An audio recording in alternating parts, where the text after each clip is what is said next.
6 ध्यान योग। श्री भगवान ने कहा, जो पुरुष अपने कर्म फल के प्रति अनासक्त है और जो अपने कर्तव्य का पालन करता है, वही सन्यासी और असली योगी है। वह नहीं जो न तो अग्नि जलाता है और न कर्म करता है। हे पांडुपुत्र, जिसे सन्यास कहते हैं, उसे ही तुम योग अर्थात पर ब्रह्म से युक्त होना जानो, क्योंकि इंद्रिय तृप्ति के लिए इच्छा को त्यागे बिना कोई कभी योगी नहीं हो सकता। अष्टांग योग के नवसाधक के लिए कर्म साधन कहलाता है और योग सिद्ध पुरुष के लिए समस्त भौतिक कार्यकलापों का परित्याग ही साधन कहा जाता है। जब कोई पुरुष समस्त भौतिक इच्छाओं का त्याग करके न तो इंद्रिय तृप्ति के लिए कार्य करता है और न सकाम कर्मों में प्रवृत्त होता है, तो वह योगारूढ़ कहलाता है।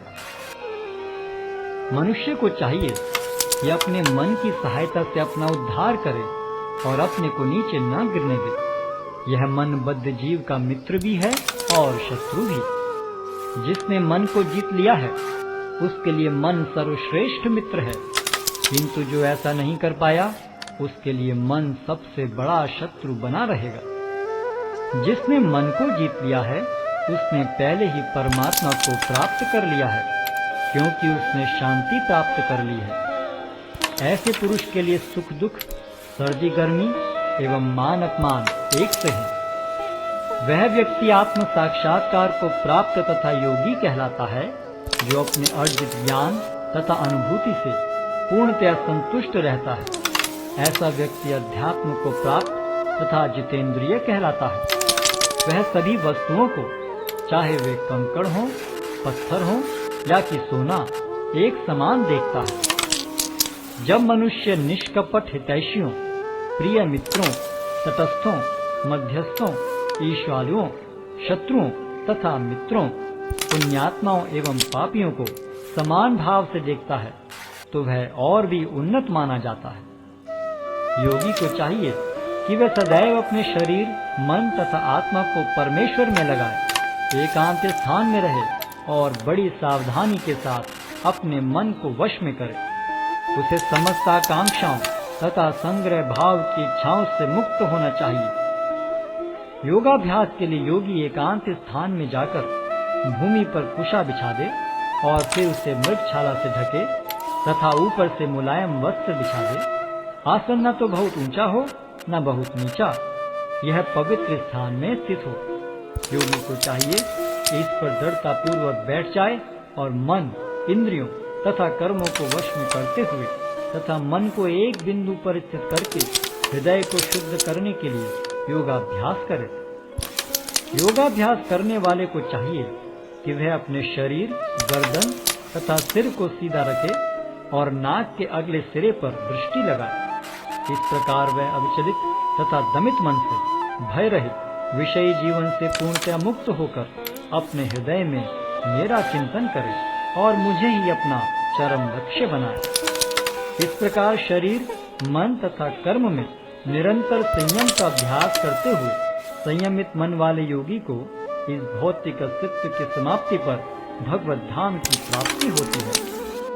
हे अर्जुन, जो अधिक खाता है या बहुत कम खाता है, जो अधिक सोता है अथवा जो पर्याप्त नहीं सोता, उसके योगी बनने की कोई संभावना नहीं है।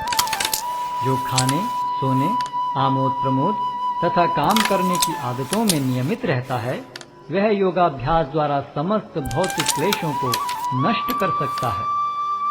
जब योगी योगाभ्यास द्वारा अपने मानसिक कार्यकलापों को वश में कर लेता है और अध्यात्म में स्थित हो जाता है, अर्थात समस्त भौतिक इच्छाओं से रहित हो जाता है, तब वह योग में सुस्थिर कहा जाता है। जिस प्रकार वायु रहित स्थान में दीपक हिलता डुलता नहीं, उसी तरह जिस योगी का मन वश में होता है, वह आत्म तत्व के ध्यान में सदैव स्थिर रहता है। सिद्धि की अवस्था में, जिसे समाधि कहते हैं, मनुष्य का मन योगाभ्यास के द्वारा भौतिक मानसिक क्रियाओं से पूर्णतः संयमित हो जाता है। इस सिद्धि की विशेषता यह है कि मनुष्य शुद्ध मन से अपने को देख सकता है और अपने आप में आनंद उठा सकता है। उस आनंदमय स्थिति में वह दिव्य इंद्रियों द्वारा असीम दिव्य सुख में स्थित रहता है। इस प्रकार स्थापित मनुष्य कभी सत्य से विपत नहीं होता और इस सुख की प्राप्ति हो जाने पर वह इससे बड़ा कोई दूसरा लाभ नहीं मानता। ऐसी स्थिति को पाकर मनुष्य बड़ी से बड़ी कठिनाई में भी विचलित नहीं होता।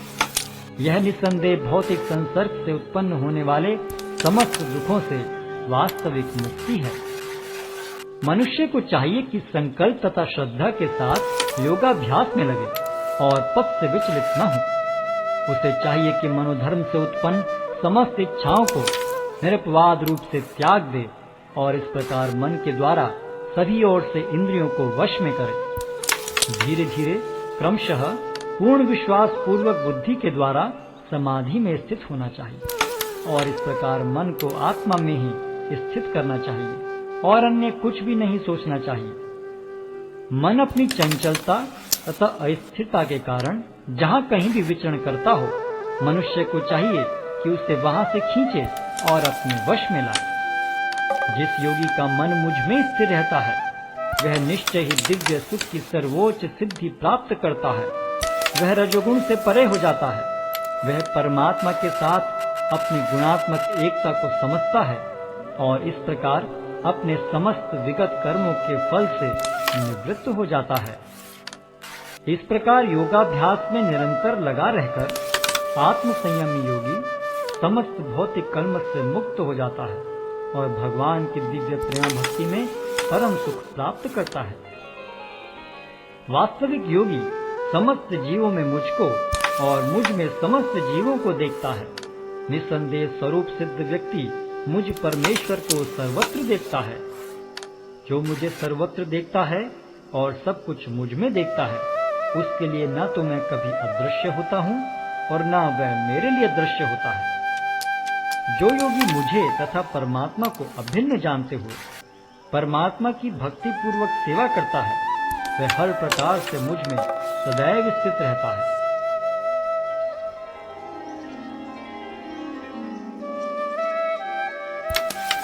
हे अर्जुन, वह पूर्ण योगी है जो अपनी तुलना से समस्त प्राणियों की उनके सुखों तथा दुखों में वास्तविक समानता का दर्शन करता है। अर्जुन ने कहा, हे मधुसूदन, आपने जिस योग पद्धति का संक्षेप में वर्णन किया है वह मेरे लिए अव्यवहारिक तथा असहनीय है, क्योंकि मन चंचल तथा अस्थिर है। हे कृष्ण, क्योंकि मन चंचल, उच्छृंखल, हठीला तथा अत्यंत बलवान है, अतः मुझे इसे वश में करना वायु को वश में करने से भी अधिक कठिन लगता है। भगवान श्री कृष्ण ने कहा, हे महाबाहु कुंती पुत्र, निस्संदेह चंचल मन को वश में करना अत्यंत कठिन है, किंतु उपयुक्त अभ्यास द्वारा तथा विरक्ति द्वारा ऐसा संभव है। जिसका मन उच्छृंखल है उसके लिए आत्म साक्षात्कार कठिन कार्य होता है, किंतु जिसका मन संयमित है और जो समुचित उपाय करता है उसकी सफलता ध्रुव है, ऐसा मेरा मत है। अर्जुन ने कहा, हे कृष्ण, उस असफल योगी की गति क्या है जो प्रारंभ में श्रद्धा पूर्वक आत्म साक्षात्कार की विधि ग्रहण करता है, किंतु बाद में भौतिकता के कारण उससे विचलित हो जाता है और योग सिद्धि को प्राप्त नहीं कर पाता। हे महाबाहु कृष्ण, क्या ब्रह्म प्राप्ति के मार्ग से भ्रष्ट ऐसा व्यक्ति आध्यात्मिक तथा भौतिक दोनों ही सफलताओं से च्युत नहीं होता और छिन्न भिन्न बादल की भांति विनष्ट नहीं हो जाता, जिसके फलस्वरूप उसके लिए किसी लोक में कोई स्थान नहीं रहता? हे कृष्ण, यही मेरा संदेह है और मैं आपसे इसे पूर्णतया दूर करने की प्रार्थना कर रहा हूँ। आपके अतिरिक्त अन्य कोई ऐसा नहीं है जो इस संदेह को नष्ट कर सके। भगवान ने कहा, हे प्रथापुत्र, कल्याण कार्यों में निरत योगी का न तो इस लोक में और न परलोक में ही विनाश होता है। हे मित्र, भलाई करने वाला कभी बुराई से पराजित नहीं होता। असफल योगी पवित्र आत्माओं के लोकों में अनेकानेक वर्षों तक भोग करने के बाद या तो सदाचारी पुरुषों के परिवार में या कि धनवानों के कुल में जन्म लेता है। अथवा वह ऐसे योगियों के कुल में जन्म लेता है जो अति बुद्धिमान है। निश्चय ही इस संसार में ऐसा जन्म दुर्लभ है।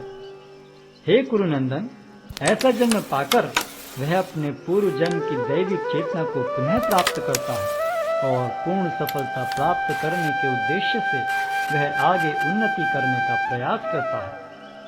अपने पूर्व जन्म की दैवी चेतना से वह न चाहते हुए भी स्वतः योग के नियमों की ओर आकर्षित होता है। ऐसा जिज्ञासु योगी शास्त्रों के अनुष्ठानों से परे स्थित होता है और जब योगी समस्त कलमश से शुद्ध होकर सच्ची निष्ठा से आगे प्रगति करने का प्रयास करता है तो अंततोगत्वा अनेकानेक जन्मों के अभ्यास के पश्चात सिद्धि लाभ करके वह परम गंतव्य को प्राप्त करता है। योगी पुरुष तपस्वी से, ज्ञानी से तथा सकाम कर्मी से बढ़कर होता है। अतः हे अर्जुन, तुम सभी प्रकार से योगी बनो और समस्त योगियों में से जो योगी अत्यंत श्रद्धा पूर्वक मेरे परायण है, अपने अंतःकरण में मेरे विषय में सोचता है और मेरी दिव्य प्रेम भक्ति करता है, वह योग में मुझसे परम अंतरंग रूप से युक्त रहता है और सबों में सर्वोच्च है। यही मेरा मत है।